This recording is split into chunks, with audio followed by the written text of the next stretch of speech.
Hi, dear students. Here, Dr. Anil Gorak Darekar, working as an associate professor at MMIT Pune.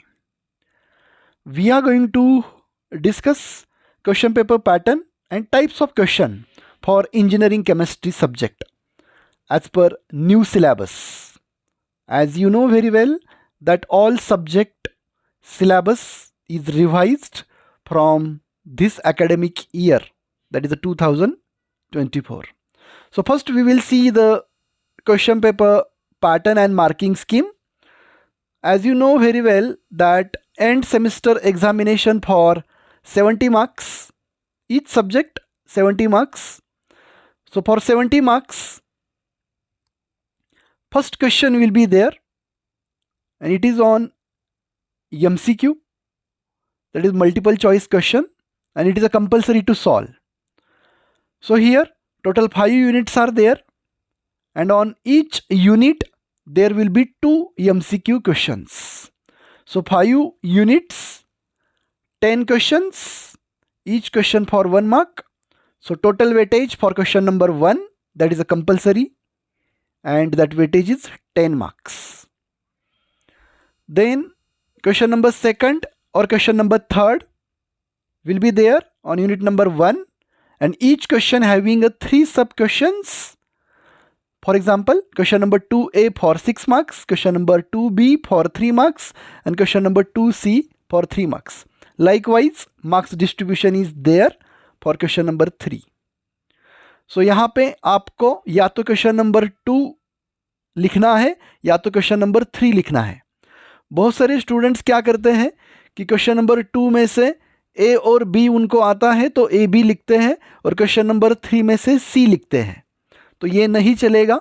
आपको या तो question number 2 पूरा solve करना है या तो क्वेश्चन नंबर 3 पूरा सॉल्व करना है. राइट. सो यहाँ पे यूनिट नंबर 1 के ऊपर या तो आपको क्वेश्चन नंबर 2 सॉल्व करना है या तो क्वेश्चन नंबर 3 सॉल्व करना है. उसके बाद यूनिट नंबर 2 पे क्वेश्चन नंबर होगा 4 and 5. Again same marks distribution है. या तो आपको क्वेश्चन नंबर 4 सॉल्व करना है या तो 5th सॉल्व करना है. मार्क्स डिस्ट्रीब्यूशन जो है वो सेम है 6, 3, 3. उसके बाद है यूनिट नंबर 3. यूनिट नंबर 3 के ऊपर अगेन 2 क्वेश्चंस होंगे, क्वेश्चन नंबर 6 और question number 7. Again marking scheme same ही है, या तो 6th 1 सॉल्व करो या तो 7th 1 सॉल्व करो. उसके बाद है यूनिट नंबर 4. यूनिट नंबर 4 के ऊपर 2 क्वेश्चन है, क्वेश्चन नंबर 8 और क्वेश्चन नंबर 9. अगेन ये दोनों में से कोई तो एक ही आपको सिलेक्ट करना है. मार्किंग स्कीम इसकी भी सेम है. और उसके बाद है आखिरी का unit, that is unit number 5. तो यहाँ पे यूनिट नंबर 5 के ऊपर question number 10 and question number 11. तो यहाँ पे आपको या तो 10th 1 सॉल्व करना है या तो 11th 1 सॉल्व करना है. मार्किंग स्कीम इसका भी सेम है. इस तरीके से यहाँ पे क्वेश्चन नंबर 1 जो है आपको मैंने बोला था MCQ मार्क्स का है 10 मार्क के लिए, और 1 के बाद यानी कि क्वेश्चन नंबर 2 से लेके क्वेश्चन नंबर 11 तक ये जो है वो पूरा थ्योरेटिकल है. और ये थ्योरेटिकल क्वेश्चंस जो है हर एक यूनिट के ऊपर 12 मार्क्स के लिए होंगे. सो 5 यूनिट्स है, सो 12 5 जा 60 मार्क्स. तो 60 मार्क्स का आपको थ्योरी लिखना है एंड 10 मार्क्स के आपको MCQ सॉल्व करने हैं. तो यहाँ पे मैं आपको बोलना चाहूँगा कि MCQ जो है क्वेश्चन नंबर 1 वो आपको शुरुआत को सॉल्व नहीं करना है. आपको शुरुआत को थ्योरेटिकल क्वेश्चंस जो है वो सॉल्व करने हैं 1 by 1, और आखिरी में आपको MCQ का जो क्वेश्चन नंबर 1 है वो सॉल्व करना है. तो अभी हम देखेंगे कि questions to prepare on priority basis for scoring at least minimum passing marks, that is what the 28 marks. तो जो क्वेश्चंस मैं आपको यहाँ पे बताऊंगा वो क्वेश्चंस आपको कंपलसरी फर्स्ट प्रिपेयर करने हैं और उसके बाद जो पॉइंट्स रहते हैं बचते हैं वो पॉइंट्स आपको प्रिपेयर करने हैं for getting 70 out of 70 score. लेकिन जहाँ तक पासिंग स्कोर है आपको 70 में से 28 मार्क्स कंपलसरी चाहिए. और जो आपका इंटरनल असेसमेंट है कंटिन्यूस असेसमेंट उसको बोला जाता है, वहाँ पे आपको मिनिमम 12 मार्क्स होने चाहिए। तो 12 + 28 आपको 40 स्कोर होगा, तो 40 स्कोर से आप वो सब्जेक्ट जो है वो क्लियर कर पाओगे। अगर आपके इंटरनल स्कोर 0 है तो भी चलेगा, लेकिन आपको एंड सेमेस्टर में आउट ऑफ 70 40 मार्क्स लाना पड़ेगा। ओके, तो मिनिमम स्कोरिंग 28 चाहिए पासिंग के लिए, और टोटल जो है वो 40 होना चाहिए। तो हम यहाँ पे यूनिट वाइज डिस्कस करेंगे कि आपको कौन से क्वेश्चंस कंपलसरी प्रिपेयर करने ही है, ताकि वो सब्जेक्ट आपका, वो यानी कि केमिस्ट्री सब्जेक्ट आपका क्लियर हो जाए। तो फर्स्ट यूनिट है वाटर टेक्नोलॉजी, तो उसमें आपको आयन एक्सचेंज मेथड, उसी को ही बोला जाता है डीमिनरलाइजेशन मेथड, राइट। तो ये कंपलसरी आपको प्रिपेयर करना है। उसमें 2 टाइप्स के रिएक्शन है, reactions during process and reactions during regeneration. तो प्रोसेस के 2 रिएक्शंस होंगे, क्योंकि आयन एक्सचेंज में कैटायन एक्सचेंजर है, एनायन एक्सचेंजर है। तो कैटायन एक्सचेंजर का एक रिएक्शन, एनायन एक्सचेंजर का एक रिएक्शन, वो हो गया प्रोसेस रिएक्शन। एंड उसके बाद उसे रीजनरेट करने के लिए आपको कैटायन एक्सचेंजर को भी रीजनरेट करना पड़ेगा, और एनायन एक्सचेंजर रेजिन को भी रीजनरेट करना पड़ेगा। तो यहाँ पे टोटल 4 रिएक्शंस जो है वो रहेंगे, उसमें से 2 during process and 2 during regeneration. तो ये कंपलसरी आपको प्रिपेयर करना है, ये आपको 4 मार्क्स देगा। उसके बाद रिवर्स ऑस्मोसिस का डेफिनेशन, उसका प्रोसेस एंड उसका डायग्राम, तो ये आपको 3 मार्क्स देगा। ये क्वेश्चन आपको प्रिपेयर करना है। उसके बाद जो डेफिनेशंस हैं, प्राइमिंग, फोमिंग, स्केल, स्लेजेस, इसका जो डेफिनेशन है वो आपको प्रिपेयर करना है। और इसके बाद जो न्यूमेरिकल्स है, हार्डनेस के ऊपर एंड अल्कलिनिटी के ऊपर। तो हार्डनेस के ऊपर आपको फाइंड आउट करना है total hardness, permanent hardness and temporary hardness. और अल्कलिनिटी में आपको सबसे पहले टाइप्स पता करना है, और टाइप्स के बाद उसकी अमाउंट ढूंढनी है। तो यहाँ पे आपको न्यूमेरिकल के जो है मिनिमम 3 मार्क्स यहाँ पे मिल ही जाएंगे। तो कुल मिला के यहाँ पे यूनिट नंबर 1 के लिए अगर आप ये क्वेश्चन प्रिपेयर करते हो तो आपको पक्का मिनिमम 6 मार्क्स स्कोर आना ही है। उसके बाद unit number 2 instrumental methods of analysis, यहाँ पे आपको रेफरेंस इलेक्ट्रोड का डेफिनेशन लर्न करना है, और उसके बाद कैलामोल इलेक्ट्रोड का डायग्राम जो है वो ड्रॉ करके उसका रिप्रेजेंटेशन लिखना है। उसके बाद यूनिट नंबर 2 के ऊपर कुछ इंपॉर्टेंट टर्म्स हैं, वो 3 मार्क्स के लिए 6 में से कौन से भी 3 आएंगे। उसमें है chromophore, auxochrome, bathochromic shift, hypsochromic shift, hyperchromic effect and hypochromic effect. तो ये 6 टर्म्स सिंपल है, वो आपको प्रिपेयर करने हैं। उसके बाद conductometric titration, strong acid and strong base के बीच में है। ये क्वेश्चन कंपलसरी न्यू आपके क्वेश्चन पेपर में होगा। उसमें आपको टाइट्रेशन जो है उसका एक्सप्लेनेशन आपको देना है, एक्सप्लेनेशन के बाद उसकी रिएक्शन लिखनी है, एंड टाइट्रेशन कर्व जो है वो आपको वहाँ पे ड्रॉ करना है। तो ये क्वेश्चन कंपलसरी होगा आपके क्वेश्चन पेपर में। उसके बाद है पीएच मेट्रिक टाइट्रेशन। तो पीएच मेट्रिक टाइट्रेशन ये क्वेश्चन भी कंपलसरी होगा। उसमें HCl एंड NaOH के बीच में टाइट्रेशन है।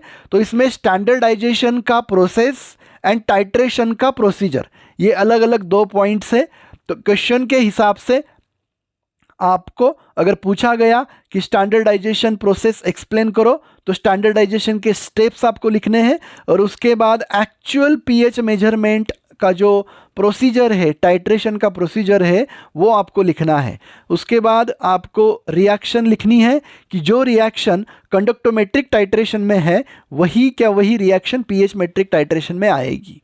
उसके बाद टाइट्रेशन कर्व जो है वो आपको निकालना है, और उसके बाद अगर कैलकुलेशन पूछा है तो कैलकुलेशन आपको लिखना है। उसके बाद जो क्वेश्चन है इलेक्ट्रॉनिक ट्रांजिशंस और एक्साइटेशन यू कैन से, तो उसमें 4 टाइप्स के ट्रांजिशंस है, एक्साइटेशन है, वो आपको लिखना है। वो लिखते समय एग्जाम्पल के साथ साथ जो लैम्बडा नैनोमीटर में है उसका वैल्यू लिखना जरूरी है। उसके बाद उसका एनर्जी लेवल डायग्राम आपको दिखाना है, एंड एनर्जी फॉरबिडन ट्रांजिशन कौन से है वो बस इनलिस्ट करना है। जैसे कि आपको पता है sigma two pi star and दूसरा वाला पाई टू सिग्मा स्टार, ये फॉरबिडन है। तो अगर आप ये क्वेश्चन प्रिपेयर करते हो तो यहाँ पे आपको मिनिमम 9 स्कोर आना ही है। उसके बाद यूनिट नंबर 3 जो है एडवांस्ड इंजीनियरिंग मटेरियल, तो यहाँ पे आपको थर्मोप्लास्टिक एंड थर्मोसेटिंग का डिफरेंस लर्न करके रखना है। उसके बाद बायोडिग्रेडेबल पॉलीमर के ऊपर क्वेश्चन होगा, वहाँ पे उसका डेफिनेशन पता होना चाहिए। फैक्टर्स अफेक्टिंग बायोडिग्रेडेशन प्रोसेस, जो 3 फैक्टर है अगर पूछे हैं तो आपको एक्सप्लेन करने हैं। उसके बाद PHBV का स्ट्रक्चर आपको वहाँ पे शो करना है और एप्लीकेशंस लिखने हैं। उसके बाद कंडक्टिंग पॉलीमर में क्वेश्चन के हिसाब से आपका आंसर होगा। यहाँ पे मैंने कुछ पॉइंट इनलिस्ट किए हैं, उसमें आपको डेफिनेशन लिखना जरूरी है। टाइप्स है, that is extrinsic and intrinsic conducting polymer. उसके बाद स्ट्रक्चरल रिक्वायरमेंट क्या रहती है, तब जाके वो पॉलीमर कंडक्टिविटी दिखाता है। वो स्ट्रक्चरल रिक्वायरमेंट अगर पूछा है तो आपको लिखना है। Doping with reaction, only doping के टाइप्स नहीं लिखना है, टाइप्स के बाद उसके रिएक्शन लिखने हैं, और रिएक्शन में जो रिएजेंट आप यूज़ कर रहे हो ऑक्सीडेटिव एंड रिडक्टिव, वो भी लिखना जरूरी है। उसके बाद अगर क्वेश्चन में आपको पूछा है कि भाई give the preparation of trans polyacetylene, तो ट्रांस पॉलीएसिटिलीन का आपको रिएक्शन लिखना है। उसके बाद होंगे उसके एप्लीकेशंस। फिर जो नैनो मटेरियल है, कार्बन नैनो ट्यूब्स के ऊपर क्वेश्चन होगा, उसमें आपको कार्बन नैनो ट्यूब का डेफिनेशन लिखना है। उसके टाइप्स जो है, टाइप्स यहाँ पे single all and multi all, ये 2 मेन है। सिंगल ऑल में अगेन 3 है, armchair, zigzag and helical. Only heading नहीं देना है, वो जो टाइप्स आपने लिखे हैं उसका शॉर्टली एक्सप्लेनेशन देना है, और एक्सप्लेनेशन के बाद हर एक टाइप का आपको डायग्राम वहाँ पे शो करना है, और आखिरी में उसके एप्लीकेशंस लिखने हैं। देन ग्राफीन के ऊपर क्वेश्चन होगा। ग्राफीन जो है उसका स्ट्रक्चर जो है वो ड्रॉ करो, और स्ट्रक्चर ड्रॉ करने के बाद स्ट्रक्चर का information, that is what the explanation, point wise लिखना है, ऐसे राइटिंग नहीं करना है, और उसके बाद उसके एप्लीकेशंस लिखने हैं। अगर ये पॉइंट्स आप यहाँ पे करते हो तो यहाँ पे आपको पक्का मिनिमम 9 स्कोर आना ही है। देन यूनिट नंबर 4 है एनर्जी सोर्सेस। एनर्जी सोर्सेस में आपको पावर अल्कोहल पॉइंट प्रिपेयर करना है, उसमें पावर अल्कोहल का डेफिनेशन, फिर पावर अल्कोहल प्रिपेयर जो करना है उसका जो प्रिपरेशन है उसके स्टेप्स आपको लर्न करना है, फिर पावर अल्कोहल बनाने का रिएक्शन जो है वो लिखना है, उसके मेरिट्स एंड डीमेरिट्स। उसके बाद बायोडीजल, तो बायोडीजल का definition, what is mean by biodiesel. उसके बाद बायोडीजल प्रिपेयर करने के जो स्टेप्स है, अगर पूछे है कि एक्सप्लेन द प्रिपरेशन, तो वहाँ पे प्रिपरेशन के स्टेप्स लिखना है। अगर वहाँ पे पूछा जाता है कि गिव द रिएक्शन, तो वहाँ पे ओनली रिएक्शन लिखना है। उसके बाद बायोडीजल के मेरिट्स होंगे एंड डीमेरिट्स होंगे। तो यहाँ पे या तो पावर अल्कोहल या तो बायोडीजल, दोनों में से एक क्वेश्चन फिक्स होगा। तो अगर ये 2 प्रिपेयर करोगे आप तो आपके 3 मार्क्स फिक्स हो गए। उसके बाद manufacturing of hydrogen gas as a future fuel, तो यहाँ पे steam reforming of methane and steam reforming of coke, तो यहाँ पे ये मीथेन एंड कोक का एक्सप्लेनेशन, उसका रिएक्शन एंड रिएक्शन के लिए जो कंडीशंस है, टेम्परेचर, कैटालिस्ट, वो आपको मेंशन करना है। यहाँ पे अगर क्वेश्चन 6 मार्क्स के लिए आता है तो मीथेन एंड कोक दोनों लिखना है। अगर क्वेश्चन 3 मार्क्स के लिए आता है और आपको पूछा जाता है स्पेसिफिकली कि steam reforming of methane only, तो ओनली मीथेन का ही लिखना है। तो क्वेश्चन डिसाइड करेगा कि आपका आंसर जो है वो क्या होगा। उसके बाद लिथियम आयन बैटरी जो है वो जो नया पॉइंट है उसके ऊपर आपको कंस्ट्रक्शन के जो पॉइंट्स है, यानी कि एनोड कौन है, कैथोड कौन है, इलेक्ट्रोलाइट क्या है, सेपरेटर क्या है, उसके बारे में लिखना है, और उसके बाद उसके एडवांटेजेस लिखना है। देन न्यूमेरिकल में अल्टीमेट एनालिसिस जो है उसके ऊपर परसेंट कार्बन आपको पता करना है, उसके साथ साथ परसेंट हाइड्रोजन भी पता करना है। अगर इतने पॉइंट अगर आप प्रिपेयर करोगे तो यहाँ पे आपको पक्का 9 मार्क्स मिलना ही है। इसके बाद आखिरी का जो यूनिट है वो है करोजन एंड इट्स प्रिवेंशन। तो यहाँ पे करोजन के ऊपर 2 इंपॉर्टेंट मैकेनिज्म है, oxidation corrosion mechanism and electrochemical corrosion mechanism.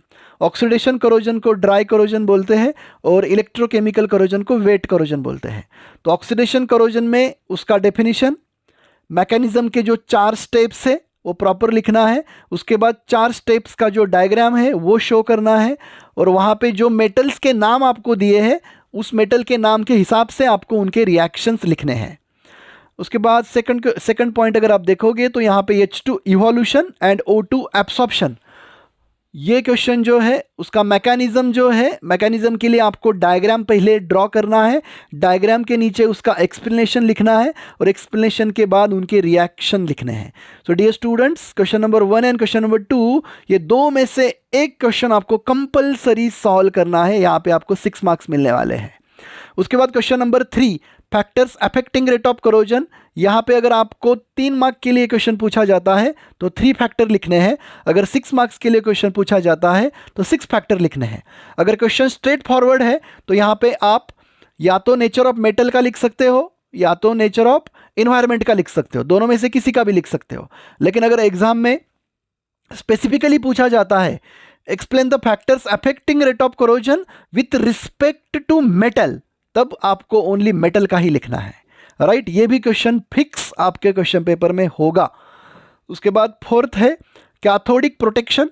तो कैथोडिक प्रोटेक्शन कैसे किया जाता है, एक सिंगल लाइन में उसका प्रिंसिपल है वो आपको लिखना है। That is what, the metal which is to be protected is forced to behave as a cathode, forced to behave as a cathode, उसके नीचे अंडरलाइन करो, वही इंपॉर्टेंट है। फिर ये कैथोडिक प्रोटेक्शन कैसे किया जाएगा, उसके लिए आपको कोई तो एक मेथड है सैक्रिफिशियल एनोड, नहीं तो इम्प्रेस्ड करंट, वो डायग्राम निकाल के उसका एक्सप्लेनेशन देना है। उसके बाद anodic coating and cathodic coating जो है उनके डेफिनेशंस आपको याद में रखना है। उसके बाद दोनों में से कौन सा प्रोटेक्टिव है और क्यों है, राइट, ये आपको प्रिपेयर करना है। अगर आप इस तरीके से ये प्रिपेयर करोगे तो यहाँ पे आपको पूरे 9 मार्क्स मिलने वाले हैं। तो यहाँ पे हमने यूनिट वाइज डिस्कस किया कि प्रायोरिटी बेसिस पे हमें कौन से क्वेश्चन प्रिपेयर करने हैं। Thank you.